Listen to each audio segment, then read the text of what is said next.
Well, autumn may have come and gone, but that wind you feel blowing in across the Mojave Desert does represent a change in season. It is draft season, and with that, it's our pleasure now to welcome you to the season premiere of the Raiders NFL Draft Podcast. What's up, everybody? I am Rhett Lewis here with a true NFL Renaissance man himself. Offense, defense, in the league, former Raider, former NFL scout, now, of course, media and draft guru. What's up, Buck? Bucky Brooks. What's going on, Rhett? This is a very exciting time. We get a chance to join the nation, Raider Nation, talk a little bit about the draft, talk about how it relates to the Las Vegas Raiders and what they could do coming up in April. A very exciting time here. Yeah, I mean, look, that's where we start, right? As we look at this with the Raiders, very well positioned in terms of draft resources, draft capital. We're talking about 9 total picks, first of which comes off in the top 10 at number 7 overall. So going to be some real big-time players, big-time prospects available there at 7. You get multiple picks in the 5th round, in the 7th round.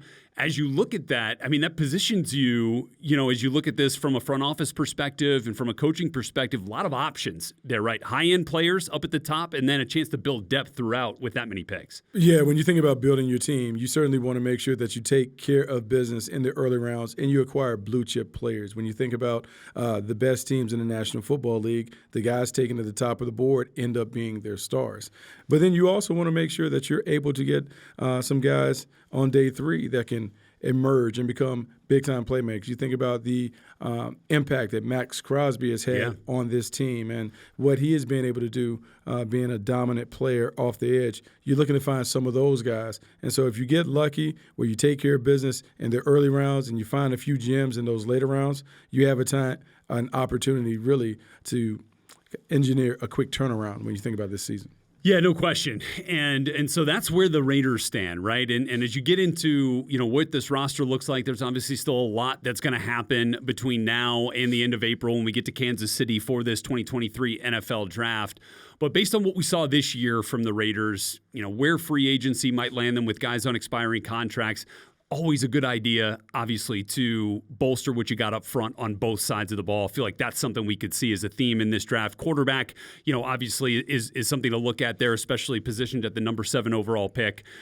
Where do you see and kind of identify some of the Raiders draft needs here? Well, I think the number one thing when you're building your team and as you're looking at your team as it relates to the division, because the first thing you want to do is make sure that your team can win the division. Well, Kansas City is the team that everyone is chasing. And when you look at their team is, how can you get around the quarterback? And so you think about up front, defensive tackles that have pass rush ability, more edge guys that can get to the quarterback. Those are always priorities. But also on the outside, being able to have enough cornerbacks to match the receivers that are in this division. Do you have enough guys that can play one-on-one coverage so you can give your defensive coordinator, Patrick Graham, the flexibility to play man or zone, to do some different things to throw at the quarterbacks that are in this division? I think there are a lot of pieces and a lot of intriguing prospects in those positions, but then also on the offensive side of the ball. Whatever happens at quarterback, do you get one in free agency? Do you trade for one? Do you acquire one in the draft? Those things would kind of set how the dominoes fall when it looks at the offensive part, but you never can go wrong adding pieces to the offensive line, and you never can go wrong adding playmakers, whether they're running back or wide receiver, to the puzzle. Yeah, and here's the thing. This Raiders, draft evaluation team is evaluating quarterbacks every year, no matter what, right? And so now, with Derek Carr saying his goodbyes and positioned up there into the top 10, obviously it feels like it could have a different type of emphasis, a different type of importance this year, but you're always going to look at those quarterbacks no matter what ends up happening with your own quarterback situation. So let's do that now. I mean, because the top 5 quarterbacks in this, we're going to see more than one go in the first round, which of course is all that we saw a year ago with Kenny Pickett ending up in Pittsburgh with the Steelers. So when we look at top 5 quarterbacks, man, the top 3 kind of feel, in whatever order you have them, it feels like we know the names of the top 3. Bryce Young out of Alabama, C.J. Stroud out of Ohio State, Will Levis out of Kentucky. The way I got it, Bucky, is Bryce Young at the top, C.J. Stroud in there at number 2, Will Levis in at number 3. We'll get to 4 and 5 here in a second, but let's start there with how you see those guys shaking out. That conversation is going to be a fascinating conversation, and it's one of those that you and I will talk about. Do you want the performer or do you want the prototype? The performer is Bryce Young, because when you think about Bryce Young winning a Heisman Trophy, the way that he plays the game is exactly how the overwhelming majority of offensive coordinators would like their quarterback to operate. He can deal from the pocket. He has great instincts and awareness, throws with touch, timing, and anticipation. We've seen him perform at a high level in the clutch throughout his career at Alabama. The elephant in the room when it comes to discussing him as a prospect, though, is he's right at 6 foot. He's 185 pounds. Those dimensions are not the ideal dimensions that you look for at the position in this league. Doesn't mean that he can't play, but we're the draft part, and part of the draft is the beauty pageant. Does he check off all the boxes and those things? That is the part of Bryce Young that he can't change. He can't get taller. He can maybe add a few pounds, but the frame is the frame. And, you have to weigh how he plays with how he looks, and will durability be a factor for him as he gets into his NFL career? You love the ability to create. And I think that's something that we talk about a lot, certainly in this division here in the AFC West, with what Patrick Mahomes does, in Kansas City, and everyone's trying to find quarterbacks that can get themselves out of trouble, that can, when the play doesn't work out as scripted, how do you make a playoff schedule? Everyone's always looking for those types of values in a quarterback, that type of skill set in a quarterback, especially in today's league, seeing the success of the young quarterbacks, Mahomes, Josh Allen, even Joe Burrow's got some athleticism that people probably didn't get enough credit for. Justin Herbert, can make plays on the run too in this AFC West division. So you see those types of traits, and those are things that Bryce Young has. He's got that mobility, but you don't want that mobility to turn into an issue in terms of durability down the stretch there, which is what teams are going to have to figure out. Yeah, and it's hard. And it's sometimes hard for smaller quarterbacks to play all 17 games, to be available, and to do those things. As great as Bryce Young is, you do worry, will he be able to withstand the pounding if he's a guy that takes a number of sacks in the league? If he has to get out on the edge and maybe he's unable to slide, and if he does get battered a little bit, will he be able to get up and go back to the huddle and be your franchise quarterback? Because one of the traits that you talk about for your franchise quarterback is availability.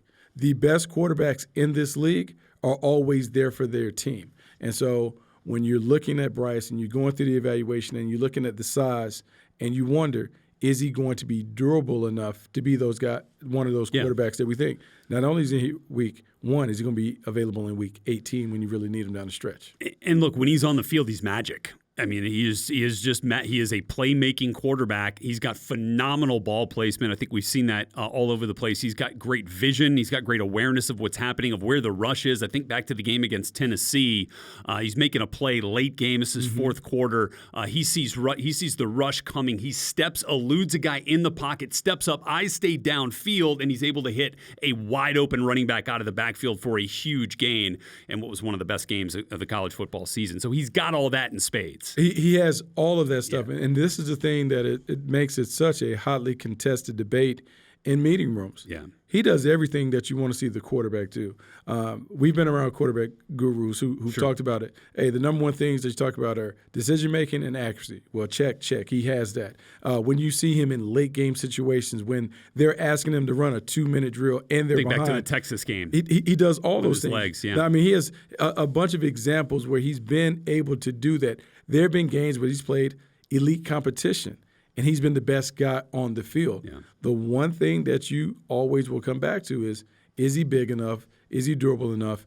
Does our grading system allow us to take a guy who's not necessarily the prototype at the position near the top of the charts? Right. That would be the question that everyone has for Bryce Young during this process. And then the question that evaluators will have to ask themselves, all right, what's our grade on Bryce Young? What's our grade on CJ Stroud? And maybe Will Levis, if that's where they're at. How close are they? And if they're that close, then do we decide to take the guy with the more prototypical size profile, which of course is what CJ Stroud fits. It's what Will Levis is as well. Now, CJ Stroud, an interesting case there at Ohio State. I saw him in person a number of times. I mean, can absolutely spin it with the best of them. He's got it, huge arm, great accuracy. I think was coached well by Ryan Day at Ohio State. Understands a lot of high level concepts, but also played with some of the best wide receivers we've ever seen in college football. The thing that I loved about him, his best tape, like of his entire career, might have been his last tape, and that was against Georgia. Very good defense in the college football playoffs. Yeah, never underestimate the impact of the lasting impression. Everyone had an opportunity to see that game. That was a marquee game, Ohio State versus Georgia.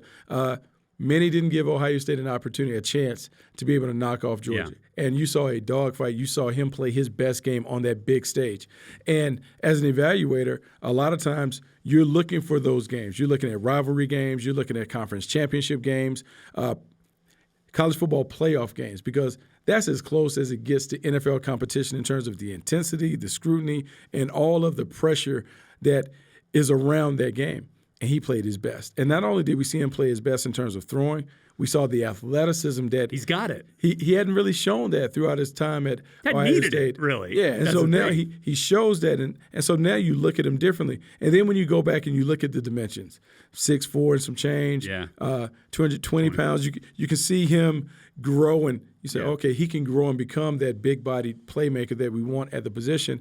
And then the final part of it is when you go back and you discuss his leadership ability and how it was gut-wrenching for him to make a decision whether to leave Ohio State or to stay around with his people. Yeah, I mean, he really cares about ball, but he really is all in. And when you think about the franchise quarterback, it's not just the physical tools, it's the intangibles. Does he have the intangibles to elevate those around him? He has shown that throughout his career. I think the one thing that I'll take away from it is, hearing him talk about the game, hearing about how much not winning that game and coming that close really hurt. You could see that, you could feel it. I mean, and that sense of competitiveness, with him really kind of struck me in that moment, and really liked it. Really enjoyed it and loved watching him play, and a ton of fun. We'll be talking about his number one receiver from this year and next year's Raiders NFL Draft podcast with Marvin Harrison Jr. We'll get to that here in a little while, right? So then there's Will Levis, and I think people want to call him the next Josh Allen because he's built so. I mean, very physically mature build, right? He's got a huge arm. I thought his 2021 season and his 2021 tape was better this year with an NFL offensive coordinator and Liam Cohen running the show at Kentucky. Liam then leaves before this year to go back to L.A. Now he's back at Kentucky, but that's a different story. And so I thought, Will didn't have as much success this year and as much growth as maybe you'd want him to see. I think that could be attributed to the change in systems, and the playmakers were gone. Wan'Dale Robinson was gone. He lost a bunch of NFL offensive linemen. I think that has to be factored in too. Where do you stand on Levis? Where do you put him in this class? He's the biggest wild card in the draft. And the reason why he's the biggest wild card is because you just don't know what he's going to be at the next level. And it is very similar to the Josh Allen evaluation. If you go back and think about Josh Allen coming out of Wyoming, the completion rate wasn't there. The touchdown to interception ratio was okay, but it wasn't spectacular compared to some of the other quarterbacks in the class. And you didn't know if he was going to be able to figure it out at the next level. Well, Will Levis features some of those same traits, and you don't know if he's a polished product. But sometimes when you're looking at quarterbacks, you have to have a level of imagination and creativity to think about what they could be if we surround them with the right stuff. So we get the right support and cast around them. If we put him in an offense that plays to his strengths, maybe it's one where we put him on the move. We ask him to run around and do some of those things. So his evaluation will be, I would say, a collaborative effort between the front office and the coaching staff to see here's where he is. Where could he be in a couple of years if we fully support him and get behind him and develop him at a rapid rate? Could he be one of those top quarterbacks like we're seeing Josh Allen that brings special skills, special ability to elevate and raise the fortunes of the franchise? And look, you could see all three of those guys come off the board in, let's say, the top 7 picks. By the way, we are going to, before this episode is over, we're going to give you our first little mock draft taste, little mock draft teaser. We're going to mock the first 7 picks of this draft, ending with the Raiders' first-round selection at number 7, if that's ends up being where everybody slots out, come draft day. Obviously, a lot can change with trades and all that, but that's where it stands right now, so we'll do that for you coming up. Let's finish out these top 5 quarterbacks here. I'll just give you my final 2. You give me your final 2 at 4 and 5 and see where we go from there. I went with Anthony Richardson out of Florida. I think the prospect of his potential is going to be too much for teams to pass up on. A phenomenal athlete. He has shown us at times that he can make the throws that you want to see an NFL quarterback make the reads that an NFL quarterback has to make. I don't know if we saw it as consistently as you'd like to see to feel comfortable with him in the top 3 conversation. Great athlete, great kid. Got to spend some time around him this summer. And then at 5, And I think I'd have had him higher if not for the injury, Hendon Hooker from Tennessee. Really intriguing offense that he ran. They used every inch of grass with Josh Heupel's system. It is a spread out, wide open, wide receivers all over the place. He operated that system to a T. Talking about a kid who threw only 5 interceptions, places a real emphasis on ball security, understands what Josh Heupel and that offense wanted to accomplish at Tennessee, and did it with tremendous effect. So really, and an A1 type of leader and dude, which I don't think we can hammer home enough. Like that is a huge quality for quarterbacks who are going to be the face of the franchise here, Buck. And to me, he wins in that category. So those are my 4 and 5. Yeah, he absolutely wins. So let's talk about Hooker first, because I think Hooker could be aided by the success that Jalen Hurts has had in the National Football League. Not because stylistically they're the same, but because of the dude factor that you mentioned. When you think about Jalen Hurts taking over the city of Philly and leading that team to a Super Bowl, when you look down at Hendon Hooker and you look at what he was able to do at Tennessee, this is a Tennessee team that was right on the cusp of being a college football playoff team. I don't think anybody envisioned that. And a lot of it was due to Hooker's ability to make plays, to play well on the big stage, to handle the moment really well, and to inspire his team with his production and performance, but also his ability just to say, hey, I'm the dude. We're going to go this way, and the leadership skills certainly mattered. And so he is going to be in the conversation. I know you have to vet out what is going on with the knee, where he's progressing, when he would be expected to return to field in action. Are there any complications with that? But he's absolutely a top prospect. And then AR, Anthony Richardson, here's the deal. What we talk about with Will Levis in terms of just the physical dimensions that you're looking for at the position, this kid is special. He's a freak show when it comes to the athleticism and arm talent that he displays. He hasn't been able to put it together on the field in terms of the completion rate and the numbers, but just the raw ability. Man, if you're looking for someone to work with who is kind of like that ball of clay that you can kind of shape and fashion into the prospect that you want to have at that quarterback position, he is that. And so as we get closer to the draft and we're beginning kind of to connect the dots and put the pieces of the puzzle together, he is a guy that you certainly want to keep an eye on because he's special. And the way Lamar Jackson took over the league, he certainly has some of those traits and he flashes those skills. He'll be a very interesting one to continue to study as we go through this. And here's just one final story on Hendon Hooker. So as a Tennessee quarterback, virtually guaranteed an invite to the Manning Passing Academy, where Peyton Manning is obviously one of the lead dogs, along with his brother Eli and dad Archie and brother Cooper. So Hendon Hooker gets the invite to come to the Manning Passing Academy this summer in Thibodaux, Louisiana. Obviously says yes, accepts, is ready to come. The morning he is set to leave, he's running through a 7-on-7 kind of workout with his guys in Knoxville. And they're working like a jet sweep type of situation, right? Where you got a receiver coming in is going to take a handoff. Freshman receiver is running this particular play with Hendon Hooker at quarterback. Hendon turns around, and they hadn't done it a lot, right? And so the freshman collides with him. Bone bruise in his shoulder, totally messes up his mouth. He's got to have dental procedures, he's got to have stitches all over his mouth. He can't talk, he can't eat. He could barely drink water. Dude still showed up later that day to Manning Passing Academy. Wanted to honor his commitment. It was important to him. Obviously, as a person from Tennessee, it was even more important to him to be there, to be a representative of Peyton Manning's university there at Tennessee. But I just thought that was really cool. As a guy who could have easily said, yeah, you know what, that ain't for me. I mean, guy couldn't eat anything all week. Yeah, no. Sucking down smoothies. So you talk about the right guy, the dude factor, being able to show up for your teammates when they need you to be there, honoring that commitment, meaning that when we have those days off on Tuesdays, no, he's still going to show up at the facility because that's the expectation of a franchise quarterback. As those stories begin to come out about him, it's only going to enhance his value as a marquee quarterback. Yeah, I talked to him last week, actually, and was telling me that he's been off crutches now for a little while. The knee's feeling a lot better after suffering that late season ACL injury, which was just terribly unfortunate and would probably be much more talked about in terms of the bigger draft conversation, if not for the injury. So let's see where it ends up for him. Certainly wish him all the best. Really good kid, really good player. All right, so quarterbacks kind of dominate the draft conversation, but it's not always where the biggest draft value are, Bucky. So when we look at this draft class as a whole, one particular position that perhaps the Raiders could have their eyes on here, The cornerback spot you're going to see come off the board early and often in the first round and on day 2 as well. You're talking about guys like Christian Gonzalez, Joey Porter Jr., Devin Witherspoon, Keely Ringo, Cam Smith. Like, we might have 5-6 guys go in the first round. Do you feel like cornerback is one of those positions that is as deep as we've seen in the landscape of this total draft class? Yeah, I think it's a very deep position, and it's deep because you have what defensive coordinators covet on the perimeter. Yeah. Right now, you're seeing bigger, faster, stronger wide receivers take over. You're seeing guys that can make plays with the ball in their hands, catching these short passes, turning them into big gains. And so what you're looking for on the island now are guys that are basically decathletes.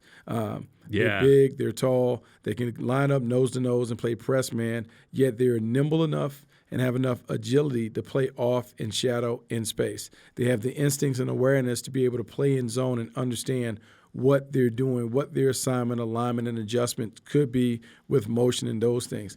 This draft has all of that. You mentioned some of those guys. Christian Gonzalez, who is a ball magnet. Oregon. Joey Porter Jr. You know the name. From Penn State. Yes, the son of Peasy, the instigator from the Pittsburgh Steelers. So there are plenty of guys there, but there are also other guys. Like, there are guys that played in national championship games. Keely Ringo. Yeah. Big corner, 6'2", big corner, straight line, can line up and take it. And so Devin Witherspoon from Illinois, who people are really excited about because he has a complete tool set. He's fast, he's athletic, he has instincts, he's tough. So many corners. We talk about in the first round, maybe 5-6 guys that their names will be discussed as possible first-round picks, but it gets even better when you get into the second and third rounds.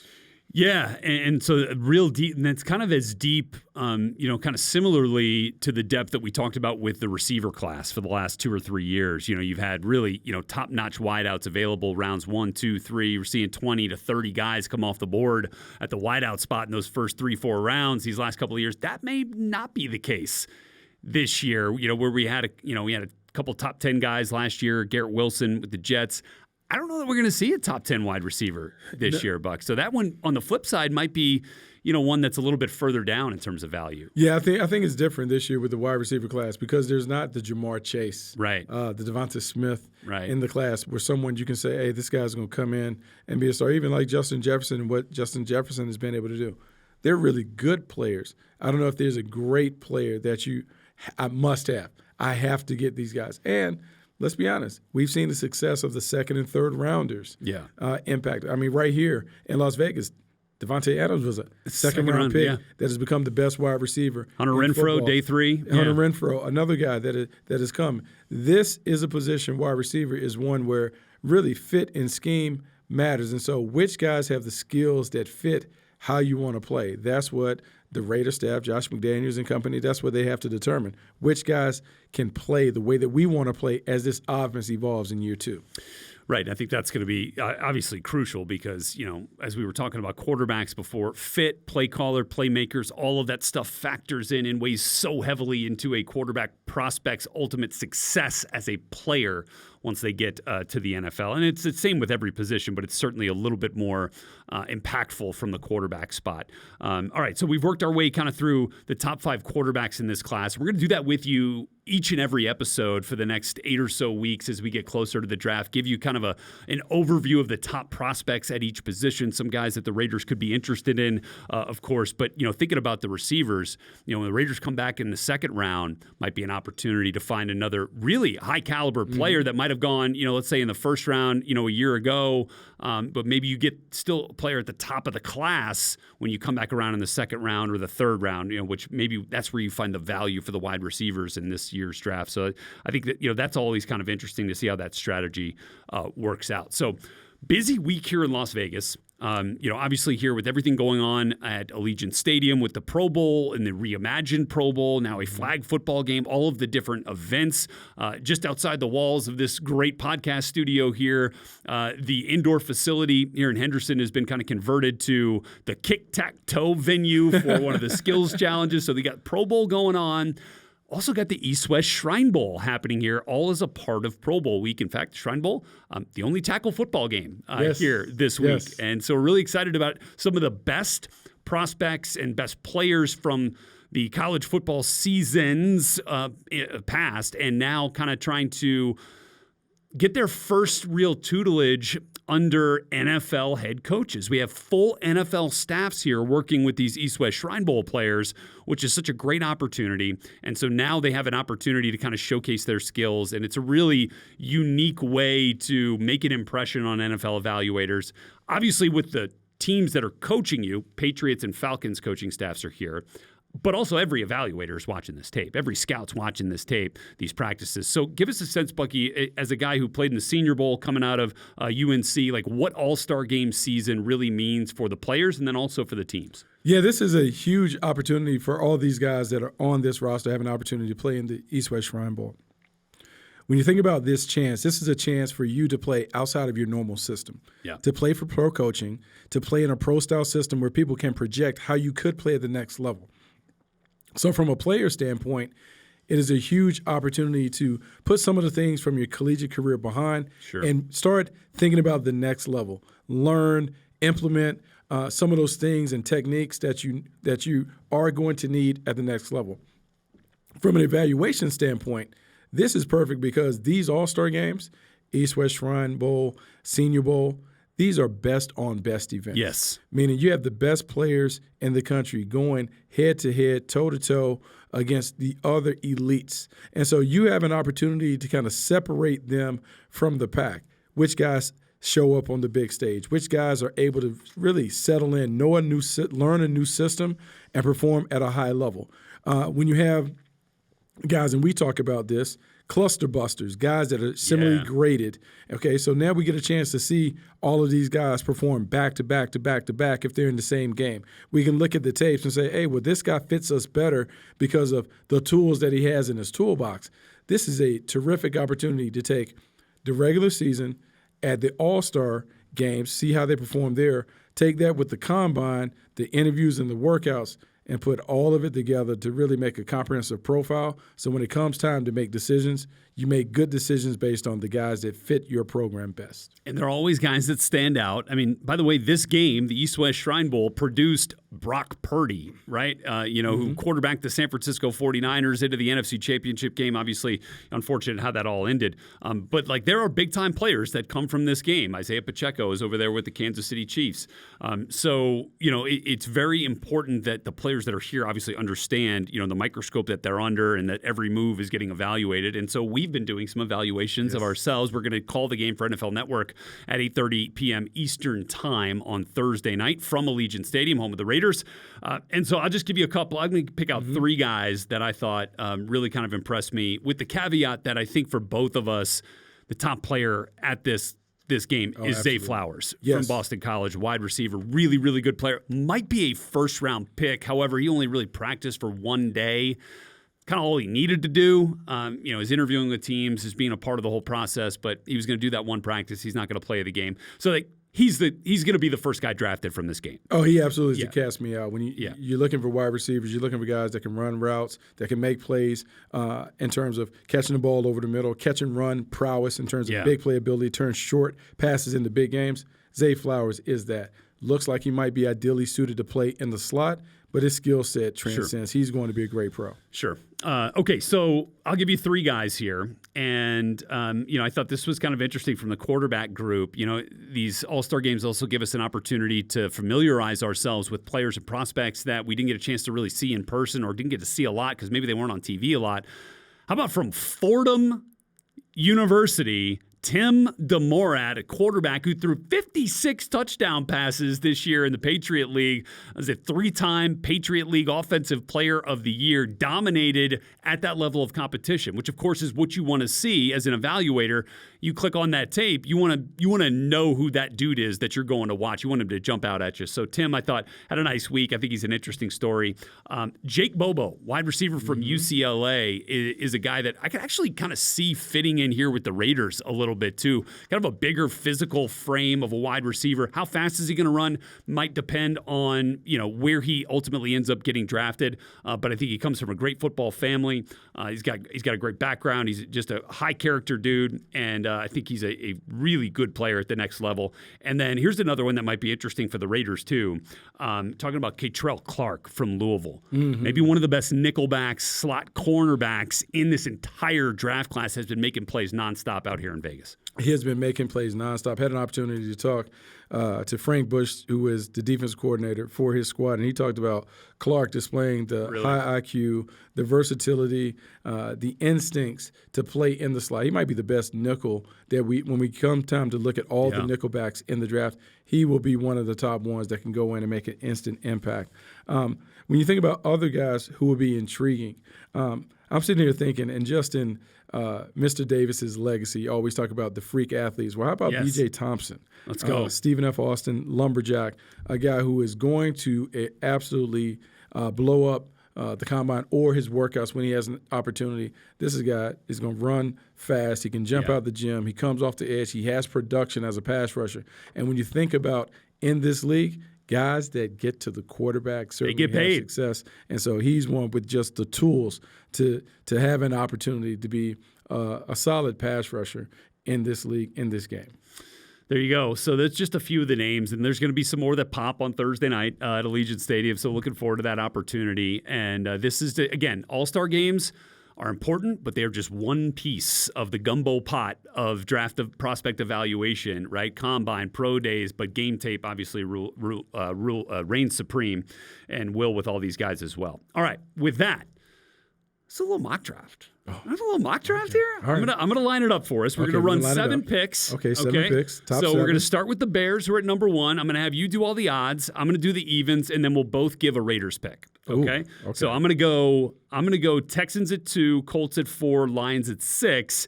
You give me Bears at 1, Cardinals at 3, Seahawks at 5, and then we'll both give a Raiders pick at 7. Ooh, okay. All right.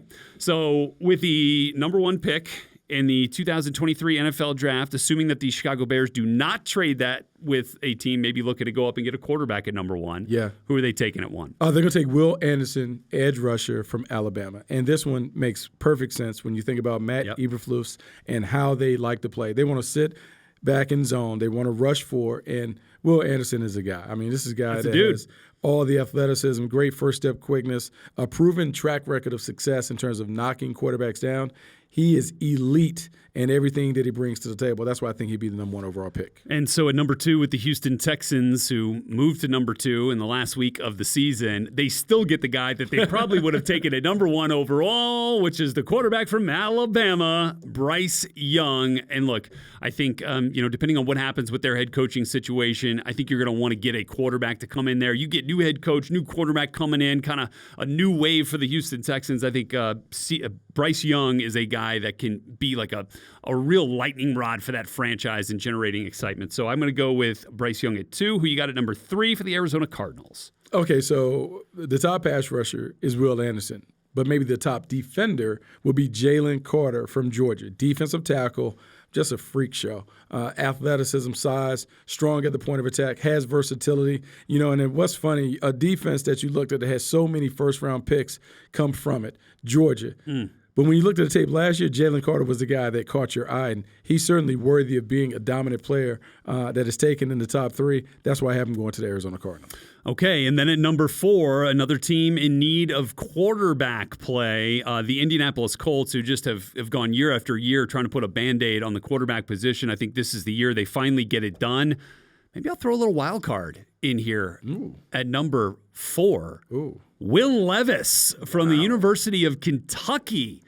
Bringing a little bit of pizzazz to the quarterback position that hadn't seen that type of mobility, really since the Andrew Luck heyday, right? When he was, maybe showcasing that mobility a little too much, right? But I think the Colts go quarterback here. And let's just say that, for the purposes of having a little fun here on January 31st on a mock draft, let's make it Will Levis. So that brings us to the Seattle Seahawks at number 5. So this will be tough for the Seattle Seahawks because even though Geno Smith had an outstanding year, you certainly have to kind of explore the quarterback situation. But I'm going to say that Pete Carroll feels great about Geno Smith, and I'm going to say they go and get a pass rusher. How about Tyree Wilson, edge defender from Texas Tech?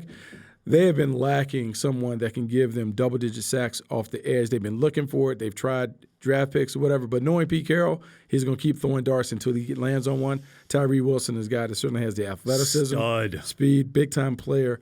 He's awesome. Terrific player from the Big 12. Closes, too. He gets this. He provides a lot of pressure, but gets home to the quarterback quite a bit as well. So there you go. Let's just recap the top 5. At number 1, Chicago Bears take Will Anderson. 2, the Texans take Bryce Young. 3, the Cardinals take Jalen Carter. At 4, the Indianapolis Colts take Will Levis. At 5, the Seahawks take Tyree Wilson. So back to me at number 6 for the Detroit Lions, who hit one out of the park with Aiden Hutchinson at number 2 overall. I'm going to say they go back to the well, the edge rusher well, and they go to Clemson, and they get Miles Murphy. Okay. And so now you got bookends. You throw James Houston in there as a situational pass rusher as well, who was really good as a rookie for Detroit. And you got a defense that can get after the QB. So there we go at 6, another edge rusher off the board, back-to-back picks. So then that brings us to the Raiders. And so it was clever by design, like what you did, because what you did, you really put me in a bind. So now I'm sitting here, and I'm at 7. We have an opportunity, maybe, regardless of what we do at quarterback. We have Jarrett Stidham, who showed that he could play a little bit at the end of the year. But, man, we got a chance to look at C.J. Stroud and say, we can take a franchise quarterback. Prototypical passer. And so he is there, but we're going to put an asterisk by C.J. Stroud, because what if we acquire a quarterback in the offseason? Sure, it's possible. To do it. It could change everything. And so I'm going to go C.J. Stroud at 7 if he's there, saying that a quarterback hasn't been acquired or you don't necessarily feel great about Jarrett Stidham taking it over right now. C.J. Stroud would be the pick because he has the size, he has the prototypical dimensions and things that you want. And then with the intangible qualities, I think he is the guy. Yeah, I think that would make a lot of sense, certainly. And you look back in Josh McDaniels' past, he's had some pretty good quarterback play from some guys that kind of fit that description that C.J. Stroud is as a prospect and a big, tall, physical specimen in terms of quarterback, can sit back in the pocket and pick you apart, certainly. So, all right, I'll give you an alternate scenario, right? Let's say the quarterback situation gets worked out in a different way. What's one thing you always got to do when you go get a quarterback? You got to protect him. You got to protect him. And we feel good about Colton Miller over on the left side. If you want to kind of continue to try to upgrade and get the best 5 out there, what about the best offensive lineman in this draft and Peter Skoronski from Northwestern? Yeah. Guy who played a lot of played left tackle majority of his career there. Slide him over to right tackle. Or you've got the flexibility, I think, with the way that he plays to be a day one starter at guard, either one. So I think that kind of versatility gives you some real comfort. Like, all right, if we end up feeling good about what we throw out at right tackle, maybe we can use him at guard. If we feel better about guard, we can put him at right. Like, I just think that piece at 7, you want to talk about hitting doubles in the first round? That is a double off the wall every time. That is a double off the wall. And I can't wait to see the debate between Skoronski and Paris Johnson Jr. from Ohio State, because both of those guys are high-end players. Even Broderick Johnson from Georgia too. So that's the thing. And so when we're bringing it back to the Raiders, the options that are available when you're picking in the top 10 at 7, whatever needs you want to address, they're blue-chip players that can help you get it done. And so this will be a fascinating watch as we get closer to the draft and kind of see how the Raiders put the pieces of the puzzle together. No question about it, and we're here with you every step of the way. Again, each week here on the Raiders NFL Draft podcast, going to give you the top 5 players at each position. We did quarterbacks today. We'll dig into, we'll have wide receivers, we'll have edge rushers. We'll get through all of that for you. We're going to give you some sort of mock draft element to kind of lay out some of the strategies that the Raiders might be considering as they kind of go through their own mock drafts. It's something that they do too, which is really cool. And then, of course, to just kind of guide you through each process in each different window of this draft season. Next big event, of course, following All-Star Game season, Combine, which is on the way at the end of February. So that's going to do it for episode number 1 for Bucky Brooks. I am Rhett Lewis. Thanks to our hardworking crew behind the glass there, keeping us rolling. And we'll see you next week, everybody. Have a good one.